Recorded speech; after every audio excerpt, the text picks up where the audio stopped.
This is Tales of the Twisted, true stories of the strange, weird, bizarre, and eerie.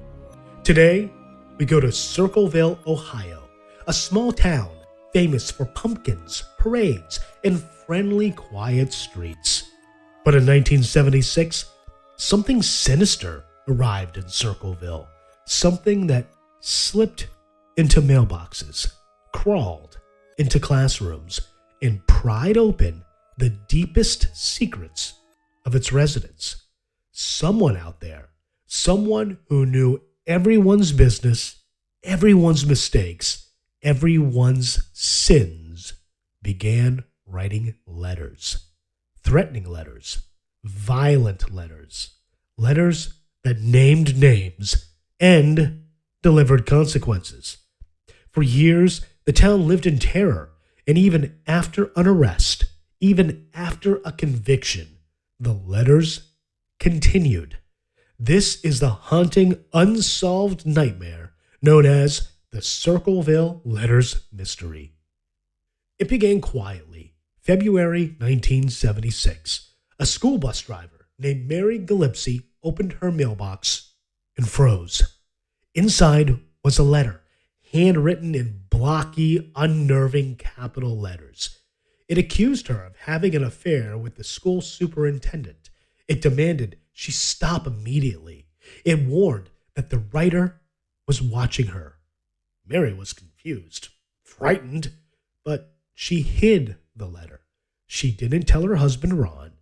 Not yet. But the letters kept coming. More accusing, more threatening, more personal. The writer claimed to know where you live, to know where your children play, to know your secrets. Circleville was being watched. The letters expanded beyond Mary. Neighbors began receiving their own messages, threats, warnings, accusations of affairs, theft, embezzlement, and crimes no one was sure were real. The writer demanded Mary confess her supposed affair. She denied it. Her husband denied it. Her family denied it. But the letters kept coming. In one, the writer warned, "Your husband will pay the price." Months later, he did. August 19th, 1977. Mary's husband, Ron Gillespie, received a phone call. According to his family, the caller was the letter writer. Ron grabbed his gun and stormed out the door. Minutes later, his truck crashed into a tree. He was killed instantly. Authorities declared it an accident, but not everyone agreed. The gun Ron carried had been fired, but no bullet was ever found. No one knew what he fired at or who. Some locals believed Ron had encountered the letter writer on the road that night and paid for it with his life. After Ron's death, the letters became more vicious. Mary was called a killer, a liar, a whore. Signs appeared along her bus route, crude, humiliating signs about her young daughter. One day, Mary stopped the bus, tore down a sign herself. Behind it was a small box. Inside the box was a loaded gun, a booby trap. Someone wanted Mary dead. The gun had been filed down to remove its serial number poorly. Investigators recovered enough metal to trace it to Mary's former brother-in-law, Paul Freshour. Paul denied everything. He said the gun had been stolen from his garage months earlier. He said he had nothing to do with the trap. He said he had nothing to do with the letters. But police insisted the trap was his doing. In 1983, Paul was arrested and charged with attempted murder. The trial was strange from the beginning. He was tried only for the booby trap, not the letters. Yet the letters were read to the jury anyway. Jurors heard page after page of threats, attacks, predictions, poison. Paul was convicted. He was sentenced to 7 to 25 years in prison. Circleville breathed a sigh of relief, but the letters didn't stop. they got worse. Paul Freshour arrived in prison in 1983, and almost immediately, letters arrived in Circleville again. Same handwriting, same tone, same relentless venom. Some letters even mocked Paul directly. One saying, "Now you know I'm still out there." Prison wardens placed Paul in solitary confinement. He was denied access to paper, to writing tools, to stamps, to envelopes. Still, the letters continued. One letter was even postmarked Columbus, Ohio. Paul could not have sent it. The sheriff believed Paul must have convinced someone else to mail the letters for him, but they had no proof, no surveillance, nothing. Eventually, authorities stopped trying to explain it. Paul served 10 years, and he was paroled in 1994.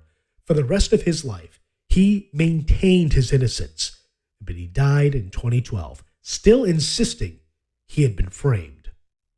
So, who was the writer? The suspects were many. A co-worker jealous of Mary. The affair rumor may have been started by someone with a grudge. A family member. The writer knew intimate details, things only a relative might know. Gary, Mary's alleged lover, some locals believed he started the letters to stop rumors. Someone connected to the Gillespies. Ron's death remains suspicious. A complete outsider.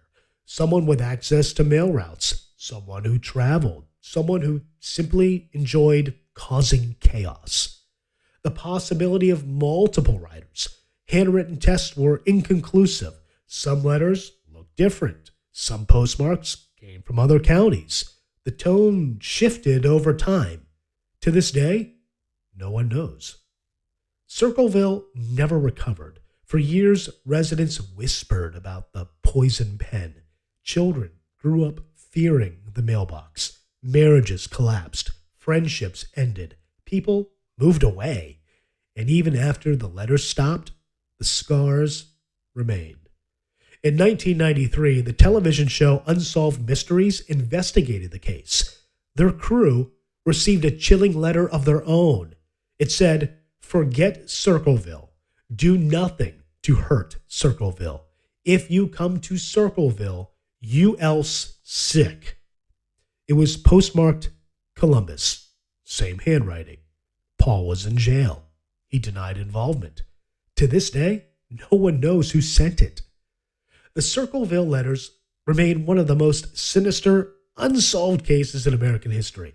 A mystery involving anonymous threats, psychological terror, a suspicious death, an attempted murder, a likely wrongful conviction, and a writer who never revealed their face. A writer who always seemed to know when someone lied, when someone cheated, when someone was afraid, and when someone opened their mailbox. A writer who reminded a small Ohio town that secrets are never truly safe. And by the way, letters can kill.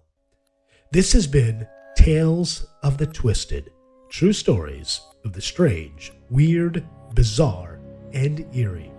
Follow the show, leave a rating, and join us next time as we dive into another unsettling mystery hiding in the shadows.